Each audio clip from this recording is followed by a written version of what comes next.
we get all the titles out of the way, right, Tiz? We got them all. We're giggling in the background about titles rolling up on the screen. Hey, that's me. Right. Hey, Todd, Baxter, Monroe County Sheriff. Welcome back to the podcast we call Behind the Badge, where we share stories about our deputies and the workforce and what we do for a living, and then people in our community that support us, and we support them, and that makes us a very holistic community. And today we're talking about something near and dear to our hearts, veterans. Yes. Veteran services, and we got a couple of stars in the veterans community here. But before that, as usual, because it's football season, let's just do a recap of. Let's do a. Tiz, if you don't know, he runs his own podcast on the on what's the name of the team? Steeler Nation. Oh, Steeler Live. Nation, yeah, Pittsburgh Steelers, yeah. But good week, right? Yeah, good week. We started Russell Wilson. A lot of you guys, if you know, he's Super didn't Bowl. play since last year. So he comes in and leads us to a win. So like I said, all I can think in my head is a grandeur of just hoisting a trophy, even if I got to do it in my basement by myself. That's a big leap. That's a big jump. Yeah. In the basement by yourself, you and a trophy down there. You're right. Filled with bourbon or something. Who the heck knows? But you and your trophy. Hey, you got to do it. I was very interested. I mean, Fields and Russell, and so what do you think? Who got the job? We got to stick with Russell, man. Yeah. Yep, proven veteran, just like you, using the word veteran, just like these guys here. Proven veteran. Good segue. Those are the guys that do it. So absolutely, and that's what we're. Bills won. I'll just leave it at that. Well, and glad I ate this morning. With that, I mentioned two stars in the veterans community, but more importantly, both of them served our country, the United States Army. So just a quick introduction of yourself. Sergeant Major, we'll start with you, and then obviously I think you work for the Monroe County Sheriff's Office or in person. Yeah, maybe. Yeah, I do. Just a quick history of yourself, and then we'll go over to Laura, please. Yeah, well, obviously Deputy John DeMarco here at the Monroe County Sheriff's Office. I've been with the Jail Bureau for 25 years, and I just transitioned over to the Court Bureau so I can work with Deputy Tisdale. Senior Deputy Tisdale. I'm glad to have him over there, too. The legendary Deputy Tisdale. So, I tell him that at times. Yeah. Yeah. And then, of course, I've served in the U.S. Army Reserves for 40 years. And just waiting for my retirement packet to go through. And oh, really? I didn't know it was submitted already. Yeah, I submitted it, and we'll see what happens. You have enough you think you got enough good years out of the 40? Yeah, all of them. Yeah, so good years in there somewhere. Somebody's probably trying to count them all, and that's what's taking so long to sign. They're like, we're going to pay this guy too much now. Yeah. The longer they procrastinate. When do you turn 60? In 2 years. Oh, good. That'll be a nice check. Yeah. You earned it. God bless you. Thank you for your service. I didn't realize 40. Yeah. It's a lot of hash marks going up the sleeve. Yeah, just a couple. And Laura, a dear friend of mine, now runs a place that I'm absolutely in love with. They call it the Veterans Outreach Center. I was executive director at one time, and man, what a pressure. I say it was my favorite job of all time. And I love being a sheriff. I love being a cop, but just great having you here. Laura, how about a little bit about yourself? Thanks. So I was in the Army as well. So, like anybody that was smart and joined the military, I joined the Army too. That's right. But yeah, I was in the Army for 8 years on active duty. I had a job that most people don't really think a whole lot about. I was a musician. So I think it was the best job in the Army. Yeah. Got to travel all over the world and perform in some really cool places. Did a short deployment to Bosnia in the late 90s. And after I got out, I kept thinking I'd get away from the Army, but every job I had, it kind of kept coming back to the military. And after a while, I realized maybe that was really meant to be. Yeah. So in 2017, I took over as the executive director after you left. Not easy shoes to fill whatsoever. And well, it's very true. But yeah, I've been there since 2017 and love it. Yeah, it's a wonderful place. The world's America's oldest local nonprofit, taking care of veterans. Yeah, that's right. And we're talking off the air. The Veterans Outreach Center started by the Vietnam era folks that just didn't have it all. The services they were looking for. The government wasn't treating them well. They didn't trust the government, maybe for one reason or another. And some great individuals and icons in our community started that great place. It's just really sad when you think about it, how divisive the country was then. And I think, we see it a lot now. And I know some folks in law enforcement have even said, this is, and maybe it was you that have said, like, this is your Vietnam. And so kind of interesting that, we're talking a little bit about both things today. But none of the groups really recognized our Vietnam vets. A lot of the Legions, the VFWs, even the VA, really? They were not letting them in. They weren't taking care of them. And so, I think their feeling that we got to take care of each other, that has just really kind of carried on that tradition, of vets taking care of vets ever since then, and how tenacious they were to keep it going. Even when they lost funding, they just stopped being paid and became volunteers. Yeah. It's like, how many people would even Amazing do that human beings. today, Right, you know? Yep. No, it's literally, if you never have a chance over in Southampton to go over there, just look at the building. It's beautiful. Look at the old house, the Richards. I mean, I can't even, what you guys have done with the Richards house is, brings tears to my eyes. It was a dream, and you guys made it happen. That's almost an impossible task, and that's the shelter, if you will, for veterans that are going through some difficult times, maybe homeless, and that's what people don't know. That generated my idea of running for sheriff, is the way we were taking care of homeless veterans. Really? Yeah, it really did. And and a lot of them were coming out of the jail. A lot of them knew the sergeant major, and went through the courthouse, and it's 2 years. I did homeless population for a living as a city cop, right? Yeah. Move them along or find a quick shelter for them, but the holistic, long-term solutions to the problems that people are having, and treat them like human beings. Kick them in the butt once in a while, everybody needs that, but also give them a lot of love, a lot of love, a lot of hugs, and over a couple of years, you can get someone moving forward, sometimes, and it was a beautiful thought. And so the idea, could we do that with the jail population? That was really what got the whole idea spinning in my head. Well, and so what you were just talking about, for anybody that's watching or listening and not familiar with it, we put $7 million into our homeless shelter and reopened it last year, and it was definitely a labor of love, and a leap of faith. We started the construction without all the money. I'll tell you, I didn't do it when I was the executive director, so you guys took a leap of faith. You jumped in, both feet, man. It was bless you. A scary couple of years, but we did it, and it is so nice now. We had a vet that came in a couple of months ago, and I met him a couple days after he got there, and he couldn't get over it. He said, "This place is so nice." They asked me, when I thought I was going to move out, when I sat down with the case managers, because they want to do a plan with each person that comes in. What are your goals? How long do you think you'll stay here? He goes, and I told him, I don't ever plan to move out, because I'm going to stay here as long as you guys let me. It's that nice. It's the right way to do it. It's respectful. So all the services that we were able to provide when I was there, but the building wasn't respectful. We did the best that we could, put a lot of, lipstick on the pig, if you will, they say, and just keep on them, new paint. And this is it's respectful. That's how I look at it. These guys and gals, they raised the right hand, and we're willing to give it all for our country. And because they're going through some difficult times doesn't mean they shouldn't be respected.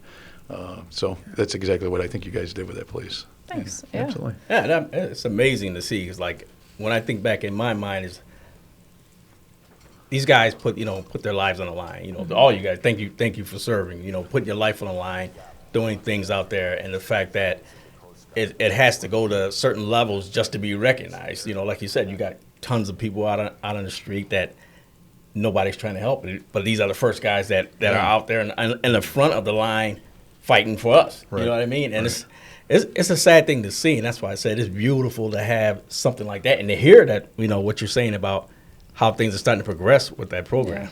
Well, it's something I go to St. John Fisher College every year, St. John Fisher University, I guess they've become, and I talk to some of their students about military culture. And one of the things that I always say to them is, how many of you have ever had a job where at the age of 18 years old you were asked to fill out your life insurance policy, or where you had to agree, if you had children, to sign your kids over to somebody in case you were going to be gone for a year or two and maybe never come back? Who's had a job where they got a call in the middle of the night, from their supervisor saying that one of their employees is suicidal and you need to go find them and figure out what to do with them? I mean, these are real things that happen, in the military on a daily basis. And so even for our vets, maybe who didn't deploy or, who had other experiences in the military, I mean, it's not an easy job under any circumstances. And so, yeah, and it did wonders for me. I know there's a picture rolling up in this B-roll somewhere. We were laughing off the air about my baby face, but 18 years old, not having much here for leaving the city school district, no sense of direction. I didn't know what I was going to do, and thank God I met a drill sergeant at Fort McClellan, Alabama, and a great wife and a good God, and sooner or later you end up being sheriff or doing other amazing things. It's been a stellar career. I thank God for the Army. I thank God for what it gave me, but sometimes it takes a lot too, and sometimes people just need the help, and that's where the VOC is. Job training, job placement when you come out of the military. The fact you can come down here and get translate those services that you did, your MOS, into civilian talk and help you fill out a resume. It's an amazing place. So you do it.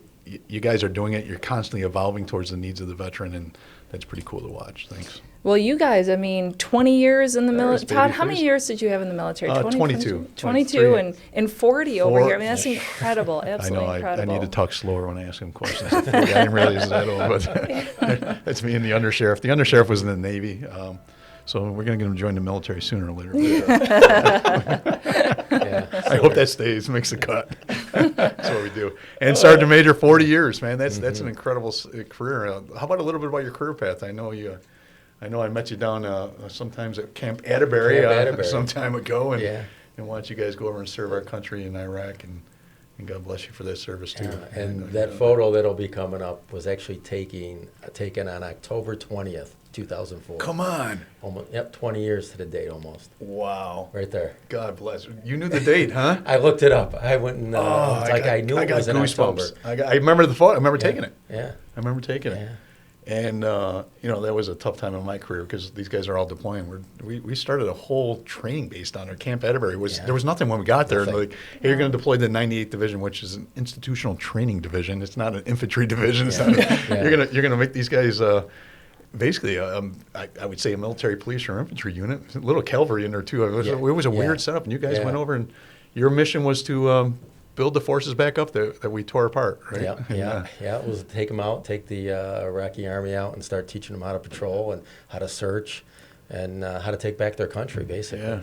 Yeah. This way, as soon as they can stand up their own forces, then we can back out and come back home.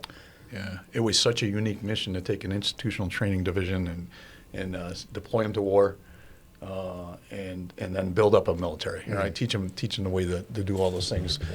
Convoy escorts and everything else that comes along with it. But we lost guys in that mission too. And if you go in my garage, their pictures are on my wall right there, and I'll never forget one of them that I know I'm preaching to the choir. It's just tough to talk about that. Great Americans that served it. To build the country back up and hopefully stabilize it so we can get the hell out of there. Right? That was the goal. So we can go. Yeah.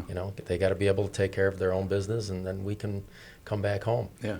Well, God bless you for your service, and it was a tough career. It was a tough deployment. Yeah. I appreciate you guys all. Oh, yeah. And over that 40 years, like I said, you've been all over the place. Iraq, Kuwait, Jordan, Syria. Yeah. I'm like, good Lord. Yeah, I got around a little bit over there. Yeah. Wow. I mean, how do you hold it together? I mean, about 40 years of, like you said, you're dealing with a lot of things, the unpleasant things. I mean, how do you keep it intact? And then you're also, completing like a 25-year as a deputy doing law enforcement. Yeah. Once you do your first deployment, it gets a little bit easier. It's still difficult being away for a year from the family and everything, but when you see your soldiers, when it's on their first time, you remember what it was like on your first time, and you sort of become the mentor for them and to get them through that first deployment. And especially like myself with multiple deployments, so I was looked, and plus I was the command sergeant major, so I was looked up upon. It's like I've had soldiers come into my office that were in tears because the things were not happening well at home. Oof. And it's like, all right, look, I'll put you on emergency leave, go home, take care of what you got to do, and then come on back. Because if your head's not in the game, you're not good to anybody. And it's like, we don't want you to go home and have your home life destroyed. So it's like, they came to you for the advice. They knew you had been through it multiple times. So, you were the person. And then that kind of helped you go through it because you're like, all right, I know everybody's looking to me. Right. So I've got to actually have it together because if I don't, the whole unit's just going to fall apart. So that was just something you had to, it came with the territory. You were like, all right, I got it. We'll take care of everybody and we'll get everybody through this and then we'll get everybody home. Ooh. Heavy is the head, right? Yeah. One of the things you just said about they came to you looking to you for advice, and I always think about Colin Powell, and probably everybody remembers he was Secretary of the Army and then Secretary of State, but just such an amazing leader, and something I tell all of my new staff when they come in, because it's the work of the military is heavy, and then the work of human services, and of course law enforcement can be very heavy on a daily basis, and so I tell people, like Colin Powell said, the day your soldiers stop bringing you their problems is the day you failed them as a leader, because they've either concluded you can't help them or you won't, but either way it's a failure of leadership. Yeah. Right. So when people are bringing you their problems every day, it's an honor. And we have to treat it that way, Yeah. because they trust us. Yeah, and for them to come to you and they're telling you their personal issues at home and stuff like that. Exactly. So they obviously have some type of trust in you to say, I can tell this guy this, and it's he's going to help. Exactly. So- Yeah. Sure. And Uncle Sam is pivoting on the, you never know what you're going to get. It's like a box of chocolate, joining the Army, right? It's like, you never know what you're going to get. So, I joined the Army, played in the band, and ended up in Bosnia, right? Right, yeah. And how's that, right? What was your deployment there? What they have you doing? The band, and people always kind of laugh, oh, you were in the band. Well, I got out in 2000. Everybody's infantry, right, by the way. Exactly. I Everybody's got out in 2004 because I was pregnant with my twins. Had I stayed, I most certainly would have been in Iraq or Afghanistan because that's just what everybody does. Everybody has a wartime job. Right. And so, but we also have kind of a cool secondary wartime job when we're not doing like perimeter security, TOC security, gate guard and all those kinds of things. We also provide morale and support to the troops that are Right. deployed. And so when we went into Bosnia, we went to Bosnia, Hungary, Croatia, and Macedonia, and we provided morale to the troops that were there. So we played music. And of course, we were on convoys traveling between the different locations, and that can be dangerous, no matter who you are. I was probably too young to even think about that it might be dangerous. But I do remember two things about that deployment that really struck me like, this is kind of weird. One was that they didn't give us any M16s when we were traveling. Like, that might have been helpful, because they're armored, vehicles in front and behind us, and they're even out the turret, kind of checking for threats. And we're just there with like our musical instruments. Like, I don't really feel super safe. That's not cool. Yeah, I know. That's not going to do me much good. You got a uniform on that calls that has Exactly.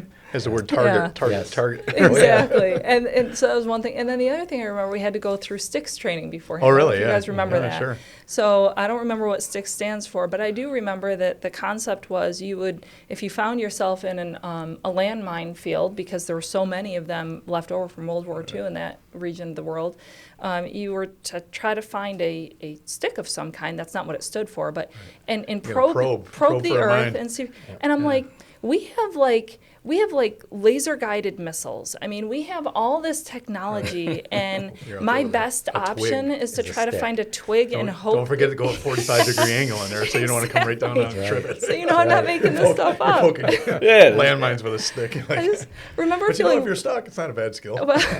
feeling very disappointed in the Army when I was going through that training. Like, wow. But that does transfer over to a civilian career, with the stick and they're poking the man's, Right. landmine. Exactly. Like, what am I ever going to do with this? It looks Assuming good on I make it That's out what they do alive. at the VOC. They take that skill set and they translate that into English. Yes. And then Wegmans hires you. Like, leadership, team building, esprit de corps. I got it. Yeah. You're right, Todd. Problem That's solving. exactly what we I do. can solve the world's problems with a stick.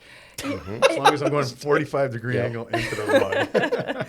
Yeah, fortunately, we did not find ourselves in a landmine field because I'm not so sure that particular method was effective. But Well, being a drill sergeant for over a decade, we taught that all the time, right? It was basic training, and then feeling for the tripwires. Like, take up your sleeves, and so you can feel it where the baby's milk goes, right? So you won't be able to see the tripwire, but you'll be able to feel it. But who knows? You're stuck in a corner, and there's nothing else. Maybe the thing that gets you out of a tight environment.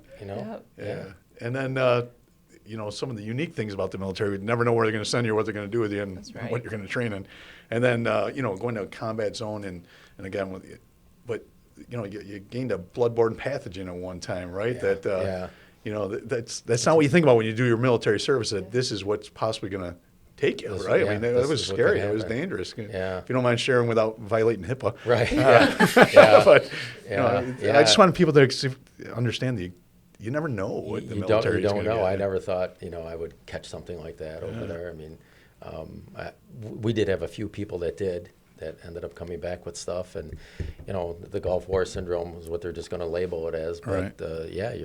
you don't know what you're exposed to. There's so many different chemicals and toxins and then insects over there, whatever they carry. But I kind of thought more about that, but something else got me. Right. So there's just nothing you can do. But I don't regret it. Not one bit. Because And it knocked you out. I mean, it was scary. Yeah, for 10 a minute. months. Yeah. Well. Yeah. That is crazy, man. Yeah. I didn't know that. But Yeah. But let me ask you guys. Now, by the time this probably airs, it might be a little before Veterans Day, which is a great thing for a lot of people to sit there and realize. But it's a crazy question. But to you guys, why do we celebrate Veterans Day? Why should we?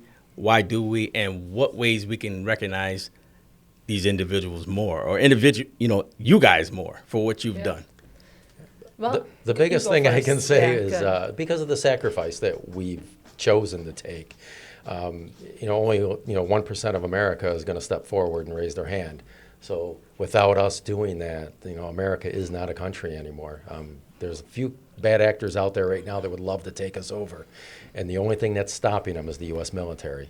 So we do need people to step forward and serve. And for those that do, and then make that ultimate sacrifice, you may not come back. Hopefully that doesn't happen. But if that, it's the pressure on the family Right. that has to go through. You've got so many things to deal with. It's not just go, come back. So for everybody to do that and take on that sacrifice, that's what the nation just needs to say thank you for, just for what you did there. And this way nobody comes over here and tries to mess with the USA, and we stay free, because there's people that don't want that.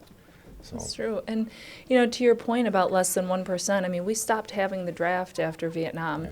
And so if Americans don't want to have the draft again, which I don't think most people want, Correct. then we have to treasure our military and ensure that we make good on the promises that we make to them, that if you raise your right hand and swear to defend the Constitution, that when you come home, we will take care of you. And, unfortunately, we could argue probably all day about how well the government takes care of our people on any different level, but there are a lot of things. I was very surprised when I got out of the military to be told I didn't qualify for the VA. I had 8 years of active duty honorable service. How do I not qualify for the VA? Well, you didn't serve long enough. You didn't serve 20 years. Well, that wasn't what I was told when I went in.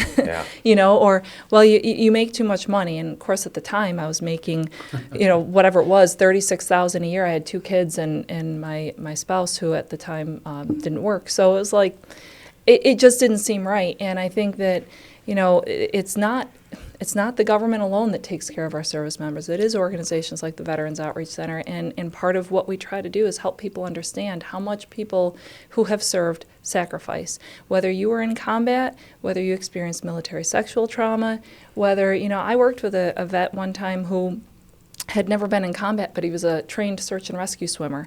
He thought he was going to die every time he, went into training, and he was left out in the middle of the Atlantic Ocean, doing the search and rescue stuff. It's a stressful job no matter what, and if we don't want the draft back, we really need to appreciate vets when they come home and take care of them. I say it to our vets all the time. Look at this, ain't all about you. When we would throw a parade, we want you to come out because we're recruiting too, right? We're showing this is an honorable, noble thing you're doing, and veterans are proud, just like cops and firefighters and all these service providers are. They kind of want to be recognized. Yeah. It's not all about you, man. You're planting a seed for the future, because the young people are looking and going, "Oh, that's pretty cool." Yeah. I think I want to be part of that, whatever that is. Well, that's exactly how I decided I wanted to be in the military. I remember really? going to the Memorial Day parade with my parents when it was on Main Street, and seeing the soldiers march by when I was real little, and then that stuck into my mind, and that's what I decided, I want to do that. I want to join the Army. And I knew from just a young age that that's what I wanted to do, just from the parade. See, there you go. Yeah. And Todd, you and I were talking about it before we got on the air, but you said you didn't have a lot going for you after high school, and I didn't either. And I think I always thought I'd go to college, but had a lot of things going on with my family at the time. The military is a great option. Oh my God! I yeah. mean, if I had gone to college, I'm confident I wouldn't have gotten a 4-year degree, Right, not at yeah, 18. yeah. And because of joining the military, I was able to go well beyond that and do a lot of things that changed my life, and I think made me a better person overall. Yeah, I didn't want to be a police officer. I was having to join the MP Corps, Military Police Corps, by whim at the at the recruiter station. I seen a cool picture, and I know you do the ASVAB study classes. That's right. I didn't have your class, but I scored high enough to become an MP. I don't know if it's high or not, but I always wanted that dog. And the recruiter said, "Yeah, you can have a dog." It's been 40 years. I still ain't got a dog, but that's a different story about recruiters. But the point is, I hung out with a lot of people in the military that wanted to be cops their whole life, and it just drew me towards this career. And it's fascinating what the Army could do for you. Yeah. We're joking about, probing for a landmine, but you can transcend these skills to any employer, right? Oh, You- yeah. Teamwork, esprit de corps, right? Work ethic, accountability.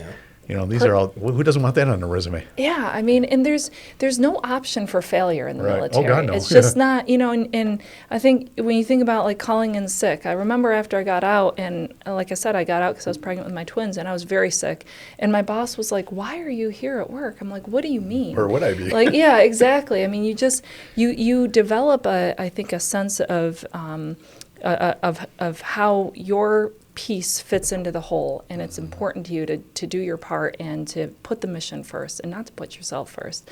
And I think the military teaches that in a way that you can't really probably teach in any other way, maybe except through law enforcement. I imagine you guys have a very similar mindset as far as that goes. But Yeah, I mean, and the thing about it is, how many do you have a number of how many veterans that you that work with the Veterans Outreach Program?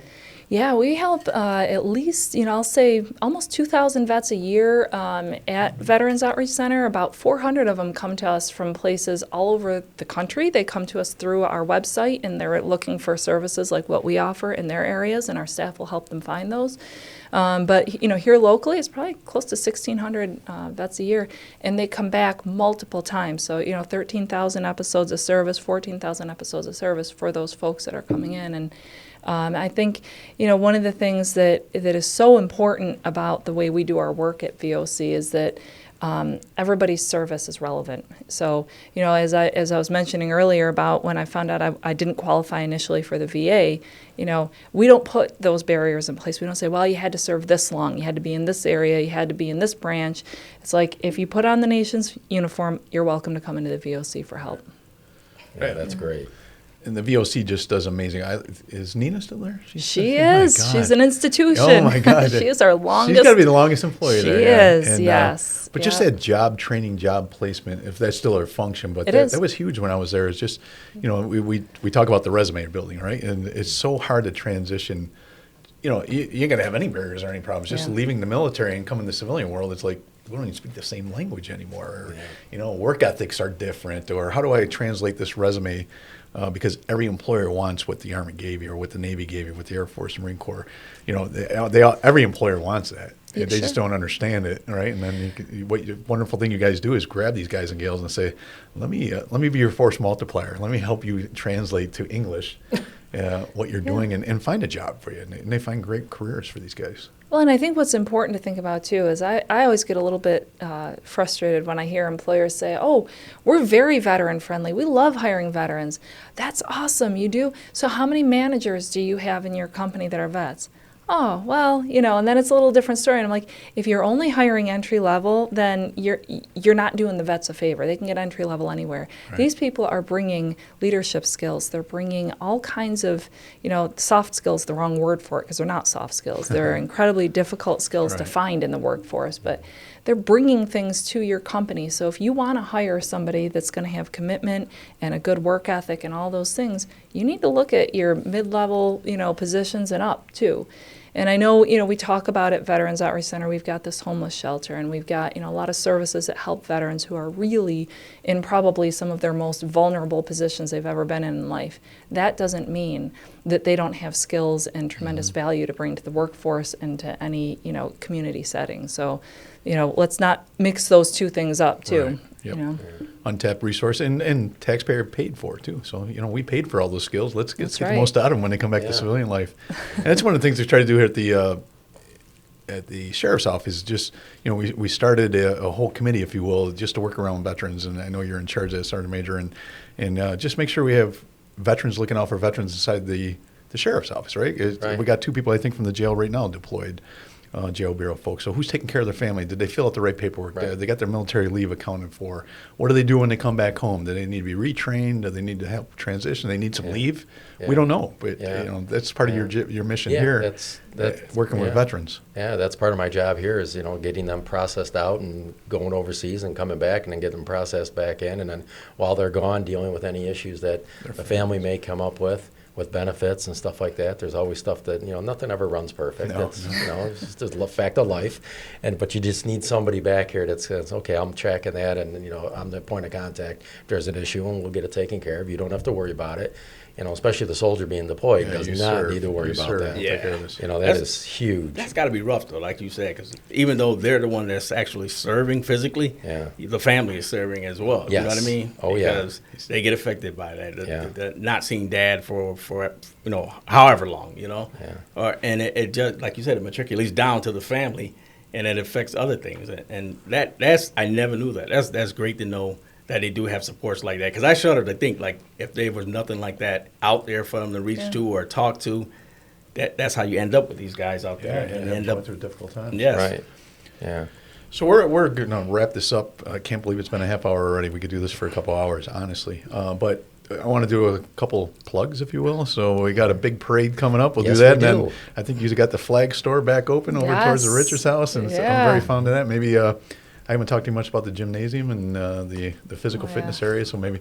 But how about real quick, Veterans Parade? What do you need? What do you want? What do you want to see? You're helping spearhead the development of that thing. Yeah, I want to see as many veterans come out that are members of the sheriff's office to come out and march with us, just to be recognized.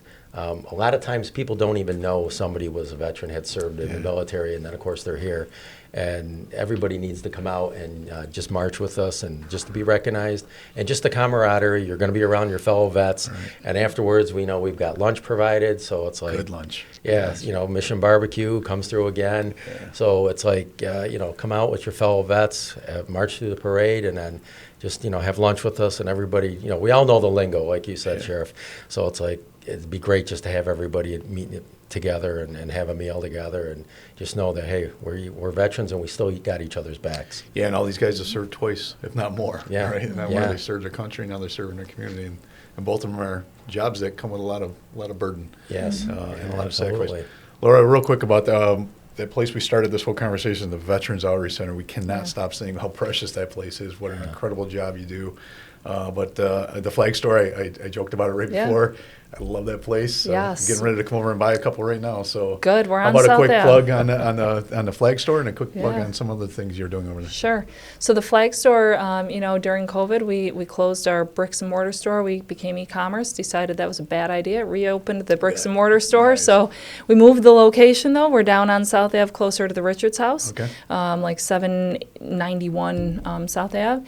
And where the flag store bricks and mortar originally was, we put a gym in there. So we got a nice fitness center. It's not huge, but I'm in there most mornings Good. with, whatever vets want to come in, and, you can get anything done there that you need, and you get that nice camaraderie like you were talking about, Sergeant Major.